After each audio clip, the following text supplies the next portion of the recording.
Hello and welcome to Spectrum News at 9. My name is Xavier Robert, coming to you live from Uyo, the capital city of Akwa Ibom. Let's take a look at the headline. President Tinubu eulogizes first female professor of Yoruba Studies. Akwa Ibom State Governor Pastor Umoina reiterates commitment to fulfilling implementation of a rise agenda. Plus, Israeli parliament approves measures limiting Supreme Court's curbs on government. Details of these stories and more in a moment.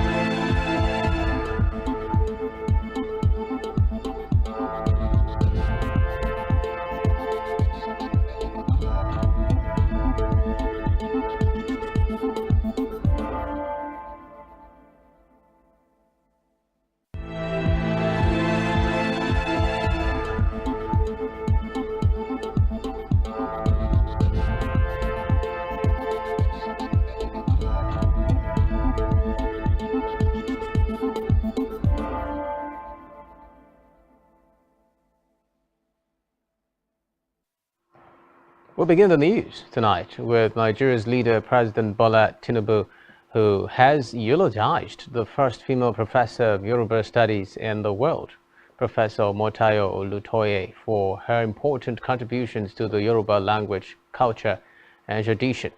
In a statement issued today by his special advisor on special duties, communications, and strategy, Dele Alake, President Tinubu said Omotayo's works and seminar interventions helped deepen the knowledge and understanding of the Yoruba language.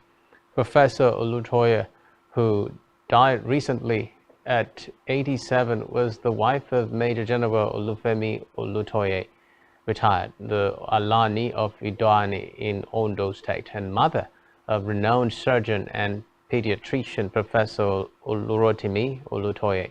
She was also the Yeyelua of Idoani in Ose local government area of the state.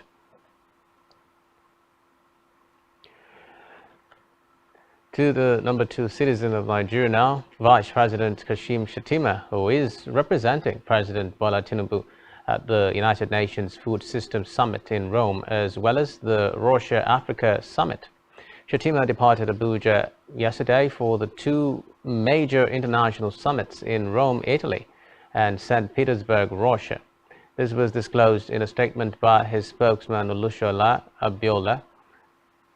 At the Rome event, the Vice President will join other global leaders for the first stock-taking Moments Summit themed Transforming Food Systems for People, Planet and Prosperity, scheduled for today, 24th through Wednesday, 26th July. During the summit, the Vice President will chair a high-level session themed Innovative Financing for Food System Transformation, the Case of Nigeria, and the side event on Scaling Up Multi-Stakeholders Collaboration and Investment in the Implementation of Food Systems Transformation Pathways in Nigeria. Shettima will then proceed from Rome to St. Petersburg in Russia for the Russia-Africa Summit, scheduled for Wednesday, July 26. While in Russia, the Vice President will join other political and business leaders at the 2nd Russia-Africa Summit and Russia-Africa Economic and Humanitarian Forum, focused on strategizing to enhance relations between Russia and the African continent, among other benefits. Away from that, the federal government, through the Federal Competition and Consumer Protection Commission, has issued a cease and desist order to point-of-sale operators from conduct that constitutes an infringement of the law. This follows a move by the POS operators under the umbrella of the Association of Mobile Money and Bank Agents in Nigeria to fix new prices for POS transactions. The new pricing model began on July 17, 2023. According to the Commission, POS operators that are found in violation of the order will pay 10 million naira for corporate entities and 1 million naira or a prison sentence of up to 3 months for individuals.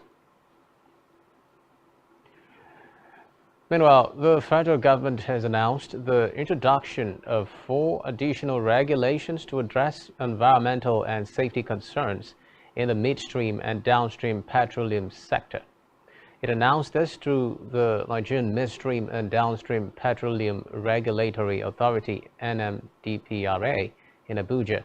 It said the regulations were in line with the Petroleum Industry Act 2021.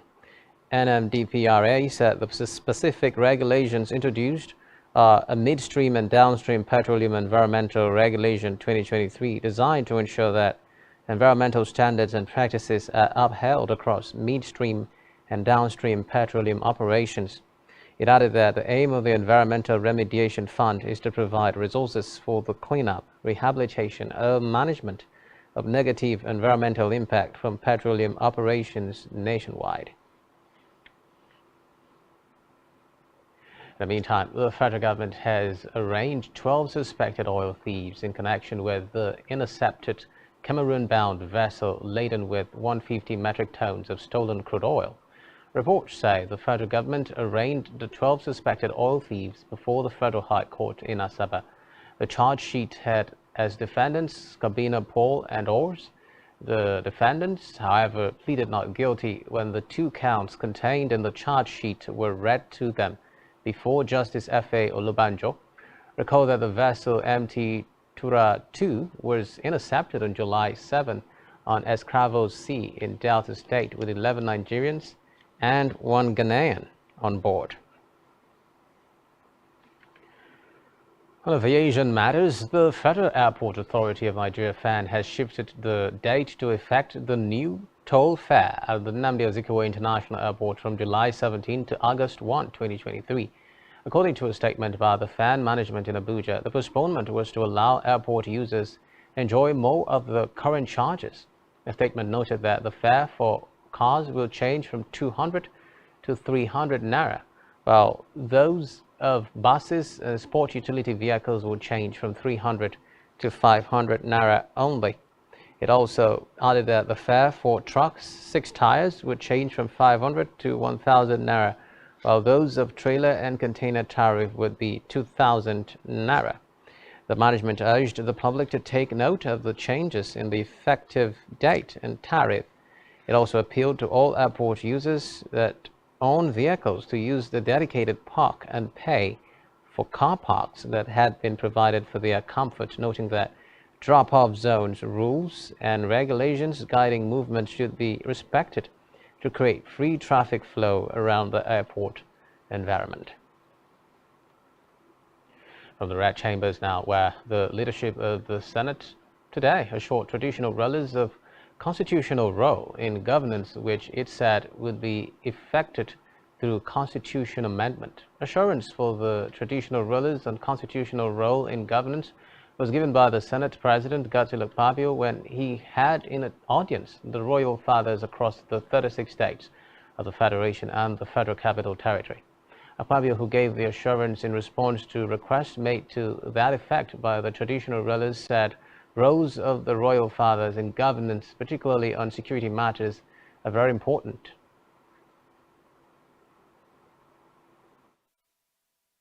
To please look into this aspect of role in the national Nigerian Constitution, include the traditional institution, give us roles to support, to advise, to mobilize all the policies, all the people we have, support the policies, promote the programs, and then let our people feel sense of belonging. Earlier in his speech on behalf of the traditional rulers, the Edsu of Nupe, Dr. Yahaya Abubakar, who represented the chairman of National Traditional Council of Nigeria, the Sultan of Sokoto Saad Abubakar, said the constitutional role of traditional rulers was expunged by framers of the 1979 Constitution. He lamented all efforts made by traditional rulers across the country under the aegis of National Council of Traditional Rulers to get back the role had not yielded any fruits.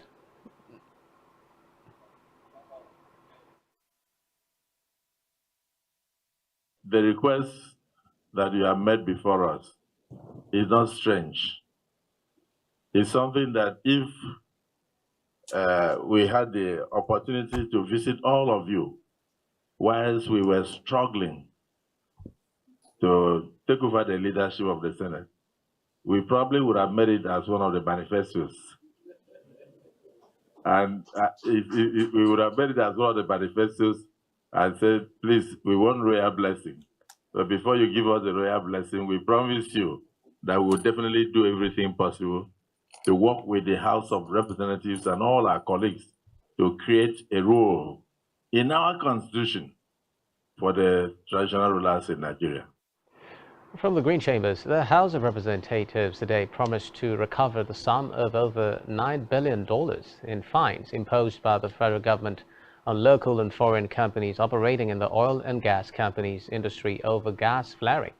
The chairman of the ad hoc committee investigating gas flaring, Ahmed Moner, gave the assurance in Abuja during the post-investigative hearing briefing, which was attended by various stakeholders drawn from the Federal Ministry of Environment, Revenue Mobilization, Allocation and Fiscal Commission, RAMFAC, National Oil Spill Detection and Response Agency, NOSTRA, among others. Speaking during the meeting, Moner expressed worries about the level of impunity being perpetrated by the operators, adding that the 10th Assembly will do all in its power to ensure the recovery of all unpaid levies as well as compliance with extant legislations and regulations. Meanwhile, the House of Representatives has unveiled healthcare for all as one of its legislative agenda items for the 10th House under Speaker Tajuddin Abbas. This was unveiled today during a stakeholders meeting in Abuja on the development of the legislative agenda. In a statement at the meeting, Majority Leader Julius Ihovere said the pillars of the legislative agenda will focus on the economy, human capital development, education, accountability, and security. The pillars of the proposed legislative agenda include economic empowerment and diversification, infrastructure development, education and human capital development, healthcare for all, transparent governance and accountability, and the security and safety of persons and property. In the meantime, Speaker Tajuddin Abbas has asked members of the National Association of Resident Doctors not to suspend their planned strike action and allow the House intervene in the dispute. The Speaker, who spoke at a meeting with the leadership of the doctors in his office, also asked them to offer realistic solutions to the issues in dispute. The resident doctors had embarked on a warning strike before the inauguration of the current Tinubu government, demanding a 200% increase in their salaries and other associated allowances. They also want the payment of all salary arrears, implementation of the CONMES salary structure, and new hazard allowance for and domestication of the Medical Residency Training Act, and payment of Medical Residency Training Fund to its members in state tertiary health facilities, among others. Elsewhere, the 10th House of Representatives has released its 6-point legislative agenda for the 10th Assembly to drive progress, prosperity, and inclusivity across the country. The House Leader and Chairman of the Ad Hoc Committee on Legislative Agenda, Julius Ihovere, announced the agenda today in Abuja. He listed the agenda as economic empowerment and diversification, infrastructure development, education, and human capital development. Others include healthcare for all, transparent governance, accountability, and security and safety of persons and property, as well as economic empowerment and diversification. To the judiciary now, where the Court of Appeal in Abuja has upheld the removal of Bunu Alibe and Ayo Olojede as directors of the indigenous oil firm Green Energy International Limited. In the judgment today, a 3-member panel of the Appellate Court was unanimous in setting aside an earlier judgment delivered on September 23, 2022 by Justice Bolaji Olajuwon of the Federal High Court, Abuja, which had, among others, reversed their removal.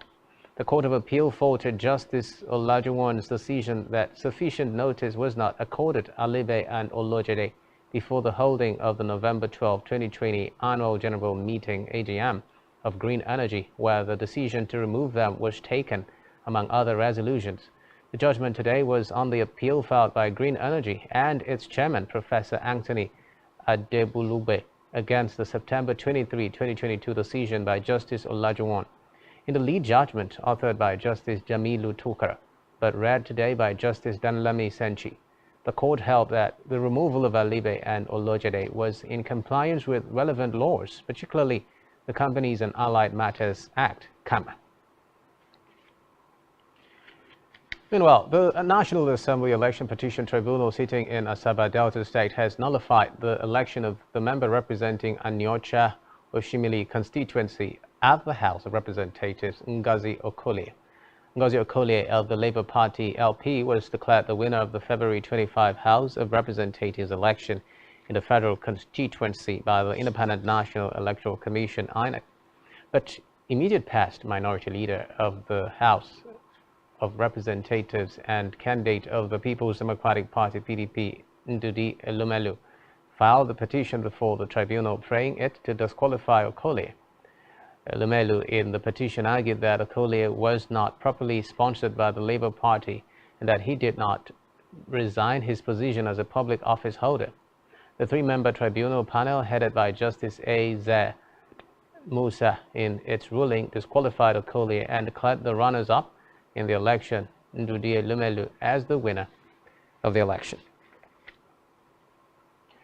Still in electoral matters now, where the chairman of the Independent National Electoral Commission, INEC, Professor Mahmoud Yakubu, and the national commissioners of the commission today met with accredited local elections observer groups and civil society organizations at its headquarters in Abuja. This is the first public meeting that the electoral umpire is having with members of the CSOs and local elections observer groups since the conclusion of the 2023 general elections.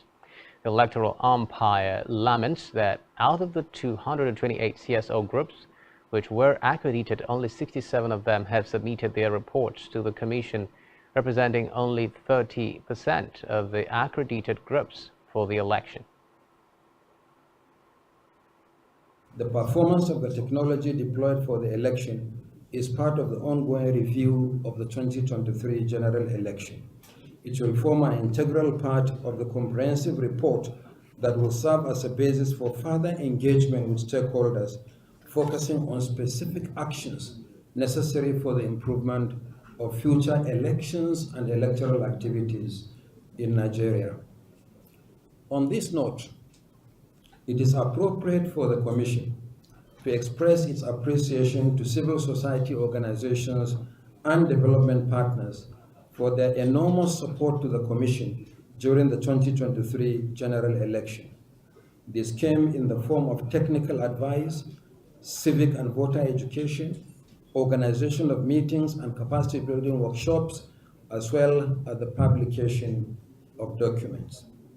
However, it is necessary to seize this opportunity to correct the impression in some sections of the public that the Commission received huge sums of money from development partners for the election. On the contrary, and for the avoidance of doubt, the Commission did not receive any direct.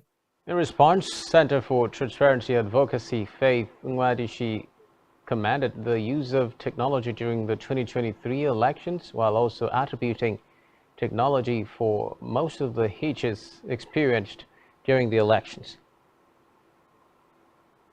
Technology played a great role in the 2023 election.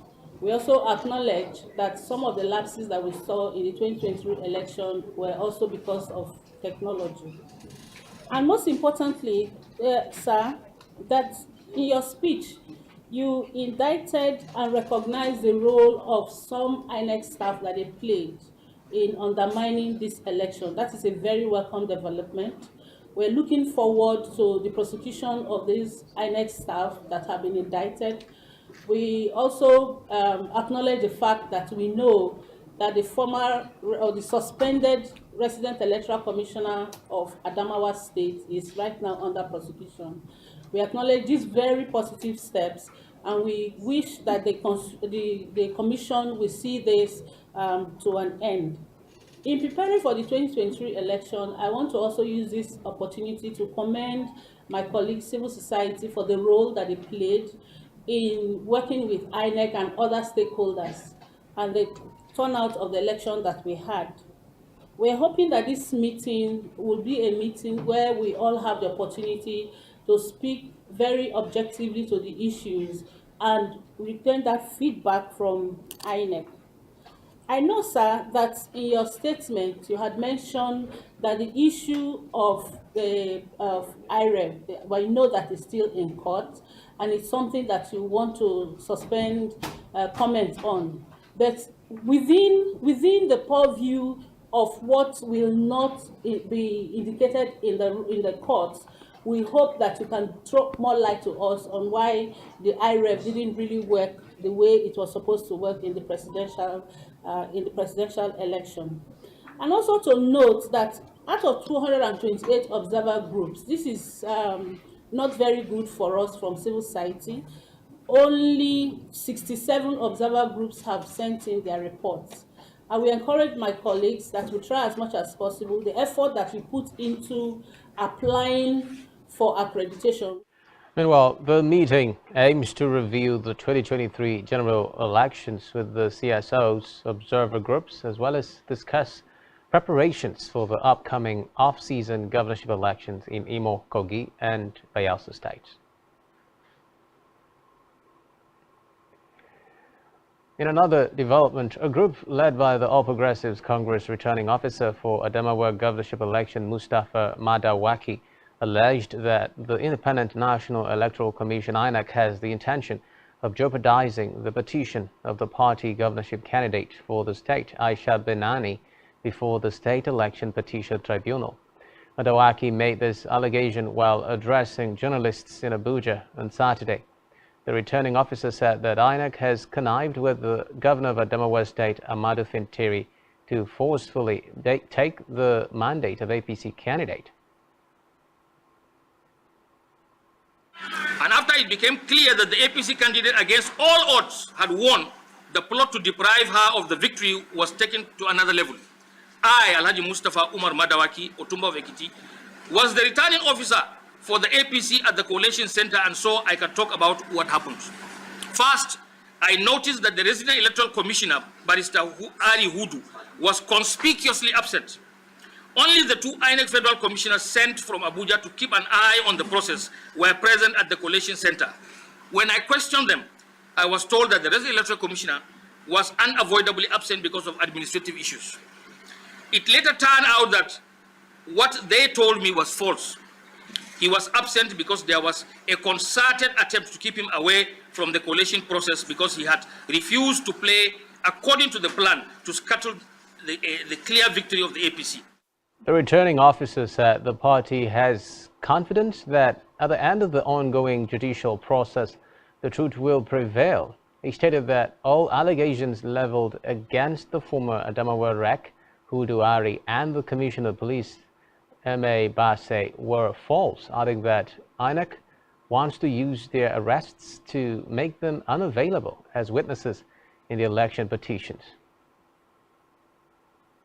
Eye on the process were present. The foregoing, any logical and unbiased person can clearly see the high-powered conspiracy to deprive Senator Aisha Tudairu Binani of her hard-earned victory at the 2023 general elections, Adamawa State gubernatorial elections, through the high-wired and undemocratic means. All we are doing today is to draw the attention of the good people of Adamawa State and the rest of Nigeria to the existence of this conspiracy, because it is their willfully expressed desire through the polls to have Senator Aisha Tudairu Binani as the governor that is being threatened. We are confident, however, that at the end of the judicial process that is ongoing, the truth will prevail. Senator Aisha Tudairu Binani will have her stolen mandate back, and the people of Adamawa will have their wishes granted. Finally, I want to take this opportunity to remind us that all Nigerians, and indeed the international community, are keenly waiting to see how the matter is eventually resolved. In a separate development, civil society groups under the aegis of the Edo civil society organizations have taken to the streets of Benin City, the state capital, in protest against the recent hike in fuel prices. Reports say they walked through some major streets and condemned the increase and the high cost of governance in Nigeria. Carrying placards with several inscriptions, the Edo civil society groups also rejected the proposed 8,000 naira palliative by the federal government following the removal of the petrol subsidy. In education, the Director General of the National Youth Service Corps, Brigadier General Yushau Dogara Ahmed, has urged Corps members to ensure that they leave good footprints in their host communities before they end their service here. He advised them to initiate and execute good projects that will improve the well-being of their hosts. The DG stated this while addressing Corps members during his visit to NYSC Bayelsa State Permanent Orientation Camp in Boro, Kolokuma or Pokuma local government area of the state, as well as those at the Delta State Orientation Camp in Isheleoku. He added that one of the 4 cardinal programs of the scheme, Community Development Service CDS, was designed to improve the standard of living of the public. General Ahmed also tasked the Corps members to be security conscious at all times and enjoined them not to indulge in anything that can expose them to danger. In another development, the Kano State House of Assembly has screened and confirmed 2 additional commissioner nominees sent to it by Governor Abba Kabe Yusuf. The confirmation followed their successful screening on the floor of the Assembly, presided over by the Speaker Ismail Fagore today. The commissioner nominees were Sheikh Tijani Awal and Aisha Lawal Saji. In his remarks, the Speaker tasked the commissioners to justify their appointments by being dedicated to portfolios that would be assigned to them. He also urged them to complement the efforts of the governor in the development of the state. Speaking with newsmen, the appointees expressed happiness at their nominations by the governor, describing the opportunity as a call to serve the people of the state. Back here, Akwa Ibom State Governor Pastor Moino has assured that the Arise agenda will create measurable impact in the state and the lives of the people. Speaking during the opening ceremony of the Akwa Ibom Dialogue and formal launch of the Arise Agenda, the governor described the Arise Agenda as not just a political manifesto, but a detailed and well-articulated governance blueprint that would enhance optimal utilization of the state's rich human and material resources to deliver for the state a vibrant, inclusive, diversified, and highly industrialized economy. A correspondent completes this report. For the state, Governor Akwa Ibom State Governor Pastor Moino has reiterated his commitment to the full implementation of the Arise agenda for the benefit of all Akwa Ibom people, with a call on the commissioners designate to see the appointment as a call to service.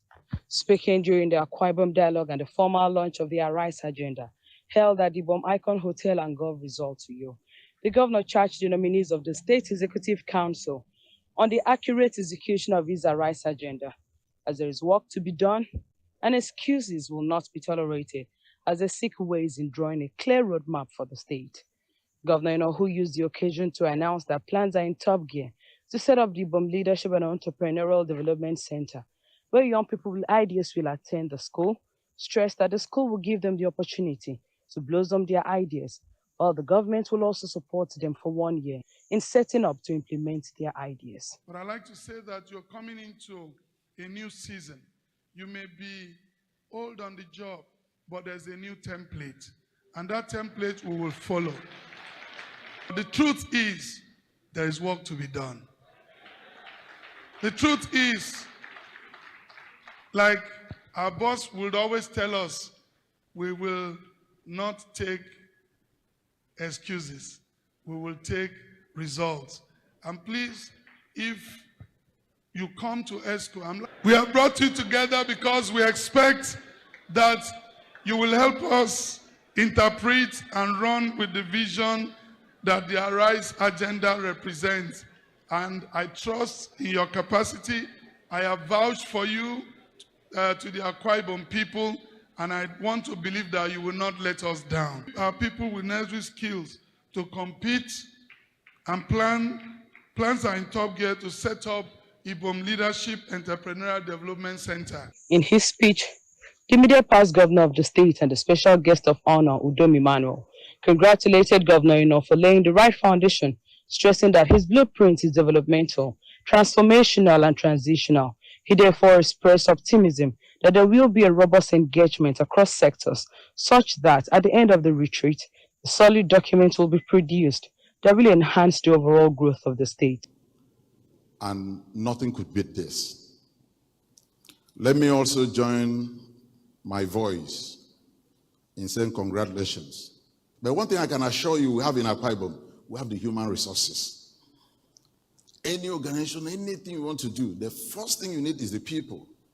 And I think we have the people. And once we have the people, I think we can see the success down the line. But the people also must be able to support the process rather than making it actually not to work. Earlier in his welcome address, the chairman of the occasion, the former Minister of Budget and National Planning, Senator Udoma Udoma, lauded Pastor Moino's all-inclusive disposition to governance and scored the event as a fulfillment of the governor's campaign promise.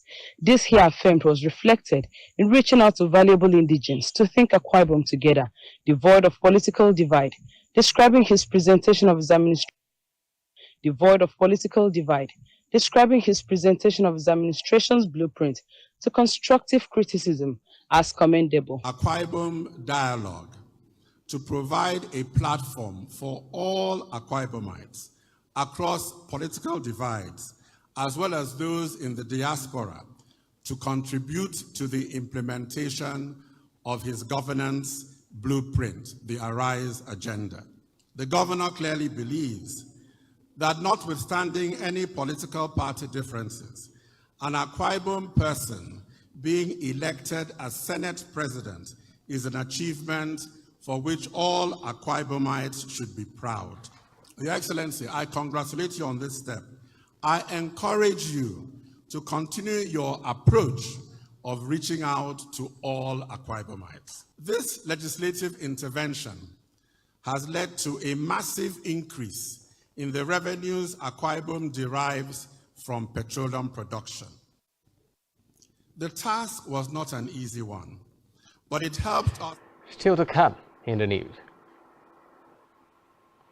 Twitter changes brand and logo to X. Stay with us.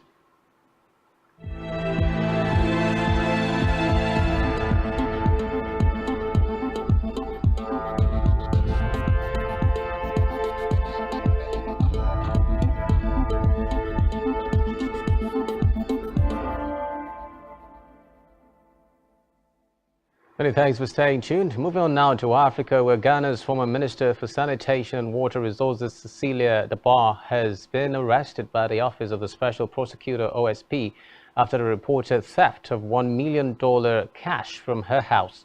According to the OSP, the former minister was placed under house arrest on Sunday, 22nd July, on suspected corruption and corruption-related offences.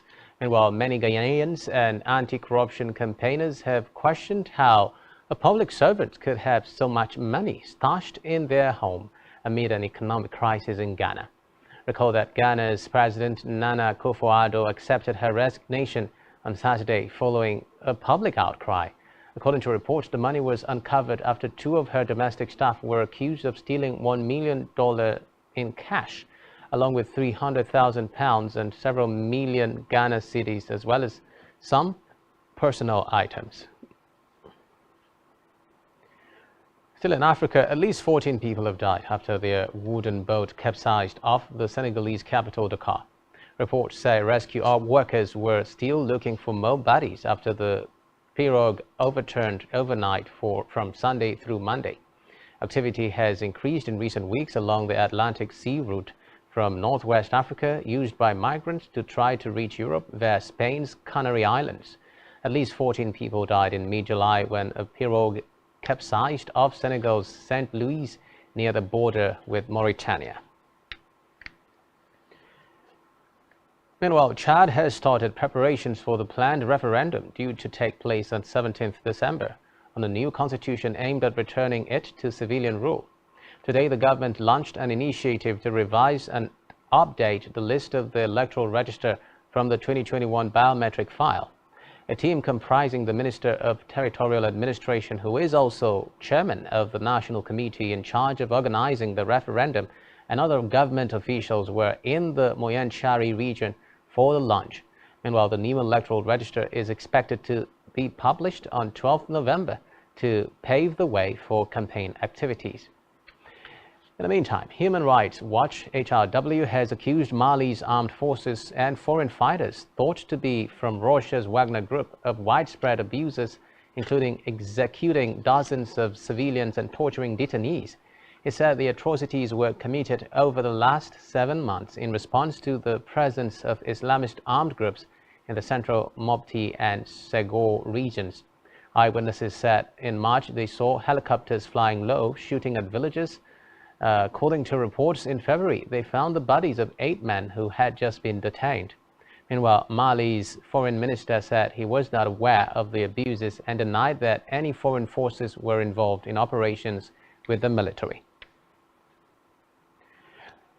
Still in Africa, Algeria says 15 people have been killed in wildfires during a continuing severe heat wave. The deaths happened in the mountainous Béjaïa and Borea regions, where more than 7,000 firefighters are battling blazes. Meanwhile, 1,500 people have been evacuated. Algeria's meteorological office has warned that temperatures of more than 48 degrees Celsius are likely to continue until the end of the month in the north of the country. The news follows weeks of high temperatures across North Africa, reaching 50 degrees Celsius in some areas. Since the heat wave began, electricity consumption in Algeria is reported to have reached the highest level in the country's history.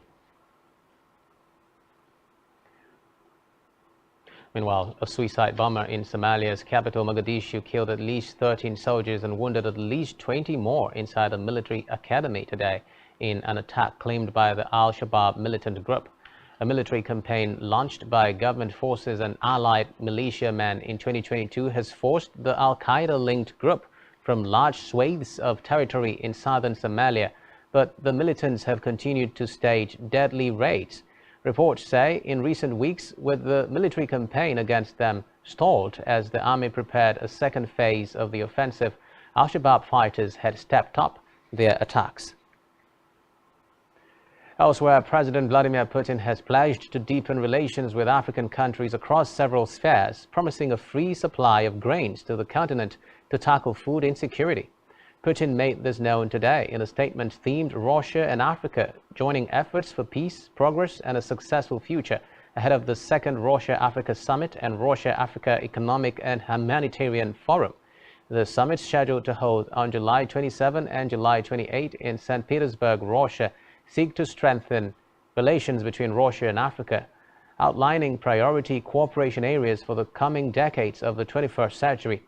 Putin stated that Russia attaches great importance to the summits, with expectations of adopting a comprehensive declaration, a number of joint statements, and approval of the extension of the Russia-Africa Partnership Forum Action Plan to 2026. On the foreign scene now, Russian President Vladimir Putin has signed a law that raises the age limit by 5 years for certain categories of citizens to remain in Russia's military reserve as Moscow intensifies attacks on Ukraine. The amendments to the federal law on military duty and military service increases the age limits for various categories of servicemen, including soldiers, sailors, surgeons, foremen, warrant officers, and midshipmen. According to the law, soldiers, sailors, and surgeons' age limit increases from 35 to 40 years. For foremen and warrant officers, it increases from 45 to 50 years. And for midshipmen, it increases from 50 to 55 years. The law also extends the maximum age limit for those in the mobilization reserve. Reports say the new rules will take effect from January 1, 2024, with a transitional period until January 1, 2028. When citizens in the reserve will be gradually transferred to retirement. Still on the foreign scene, the Ukrainian Defense Minister Alexei Reznikov has said that he will share a report with the United States about the use of US-supplied cluster munitions in Ukraine this week. The minister, in a live broadcast, said he is awaiting the report, which he will then pass on to the Pentagon today or on Tuesday. Reznikov noted that he will also report on the consequences of cluster munitions usage, saying that he hopes they will be more efficient than normal ammunition. Meanwhile, authorities evacuated nearly 2,500 people from the Greek island of Corfu today as crews fight several wildfires in heat-battered Greece. Reports say tens of thousands of people have already fled blazes on the island of Rhodes, with many frightened tourists scrambling to get home. According to a fire service spokesman, about 2,400 visitors and locals were evacuated from Corfu from Sunday into today, adding that the departures were a precaution. Greece has been sweltering under a lengthy spell of extreme heat that has exacerbated wildfire risk and left visitors stranded in peak tourist season. Kelly Squirrel, a transport administrator from the UK, said police had ordered people from her hotel on Rhodes to evacuate. In the meantime, President Emmanuel Macron has said that France needed a return to authority at every level in response to recent riots sparked by the fatal police shooting of a teenage driver. According to reports, the killing of Nahel M., age 17, during a traffic stop last month prompted protests, riots and looting, with many accusing the government of allowing a culture of institutional racism in the police force to fester. Meanwhile, Macron has condemned the burning of schools, city halls, gyms and libraries. Elsewhere, Israeli lawmakers today approved a key portion of Prime Minister Benjamin Netanyahu's divisive plan to reshape the country's justice system, despite massive protests that have exposed unprecedented fissures in Israeli society. The vote came after a stormy session in which opposition lawmakers chanted shame and then stormed out of the chamber. It reflected the determination of Netanyahu and his far-right allies to move ahead with the plan, which has tested the delicate social ties that bind the country, rattled the cohesion of its powerful military, and repeatedly drawn concern from its closest ally, the United States. According to reports, the overhaul calls for sweeping changes aimed at curbing the powers of the judiciary, from limiting the Supreme Court's ability to challenge parliamentary decisions to changing the way judges are selected. Netanyahu and his allies say the changes are needed to curb the powers of unelected judges. By the government and ministers passed in a...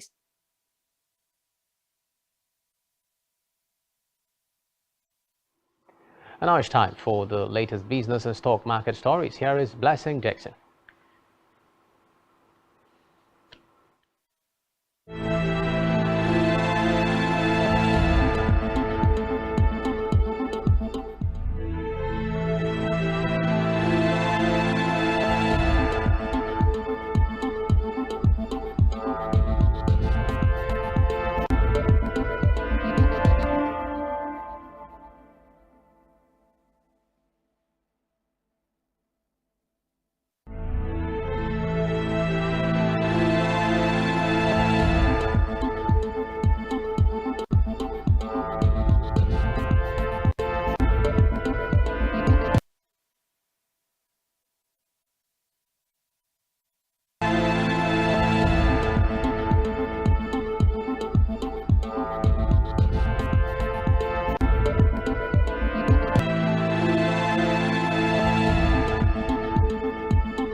Business exists only to meet the needs of the people, but there's an extra advantage if your product and services are pitched on a platform that gives you the added advantage over your competitors. For your desired return on investment and so much more, advertise on Spectrum Television, on StarTimes DTH Channel 421 and on free-to-air with a frequency of 12733. Spectrum Television, broadening your horizon.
Good evening.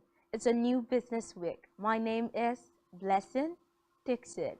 Twitter has changed its brand and logo to X. The new white X has replaced the blue bird on the desktop version of the social network Twitter. Although it is yet to appear on the mobile app, tweets will also be replaced according to Twitter's owner Elon Musk, and posts will now be called X's. The billionaire changed his profile picture to the new logo and added x.com to his Twitter bio. Mr. Musk wants to create a super app called X, his vision for a new kind of social media platform. Oil prices advanced to 3-month high. Oil prices advanced to 3-month high.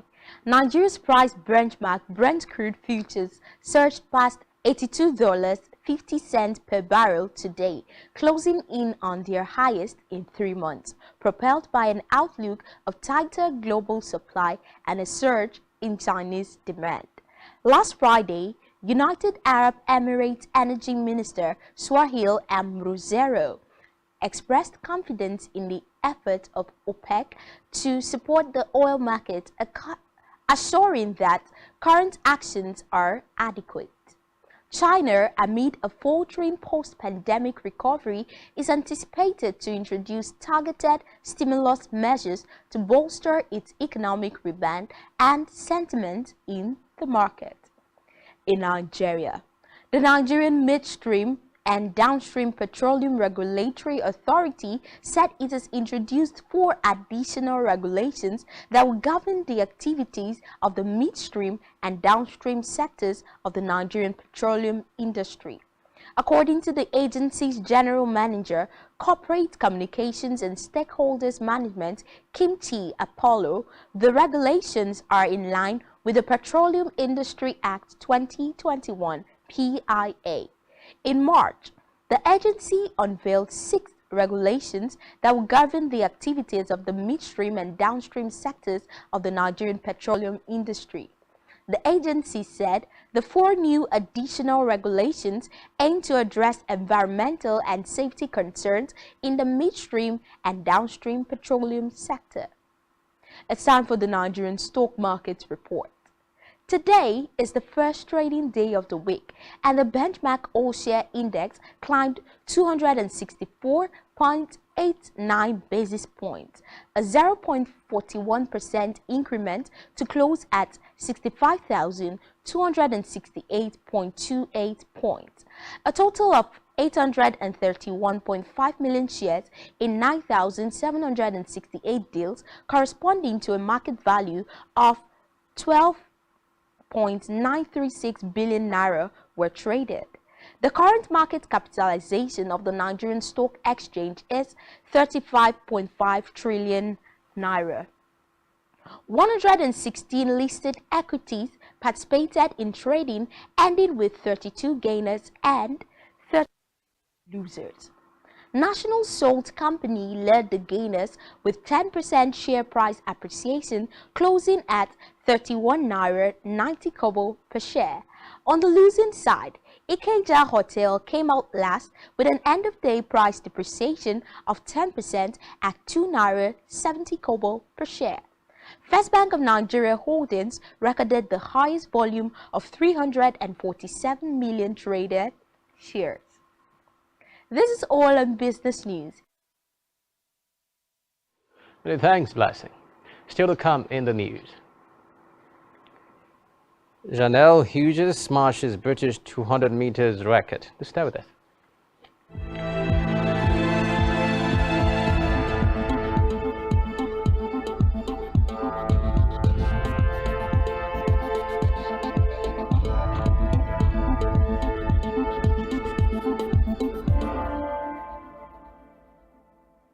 Let's head over now to Isaac for trending sports stories.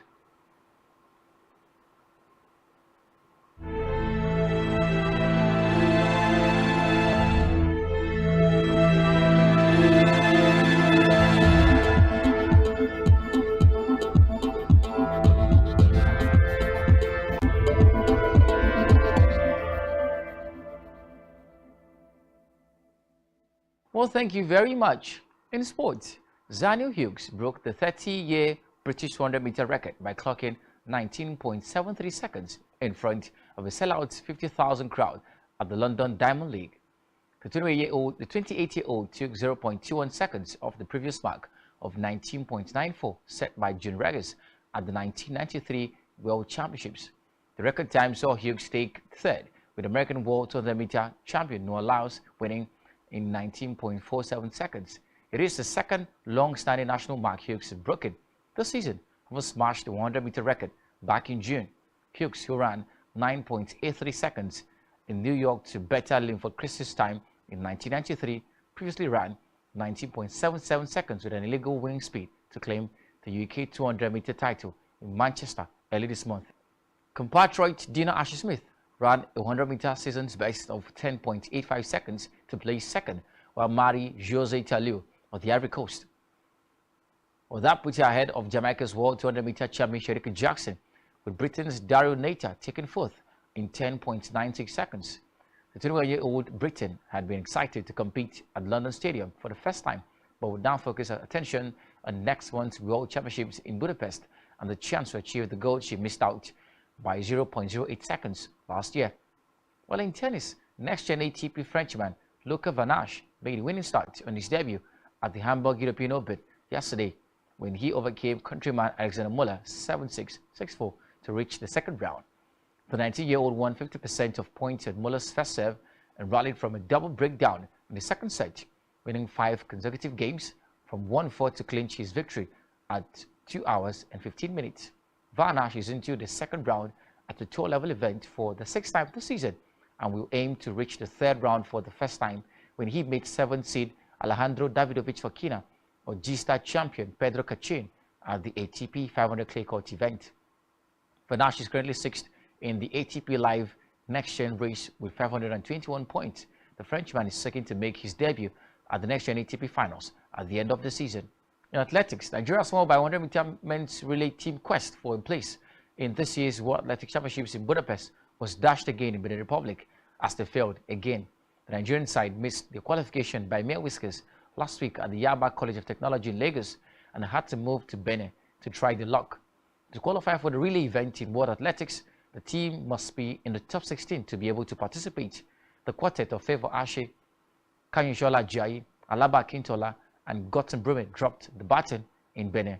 Ajayi couldn't get into Alaba on the second exchange and they were unable to meet up at the end of the game. They will have to try another meet to be able to qualify for the event in Budapest.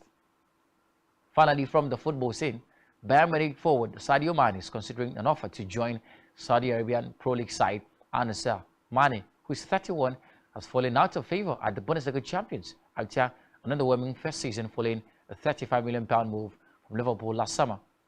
Reports suggest Bayern Munich are open to selling the Senegal international, with manager Thomas Tuchel saying Mane fell short of expectations. Mane has spoken to Al Nassr, but no deal has been agreed with the Saudi Arabian club. If Mane does move, he would link up with former Manchester United forward Cristiano Ronaldo, while ex-Red Devils Alex Telles and Marcelo Brozovic have both joined the club this summer.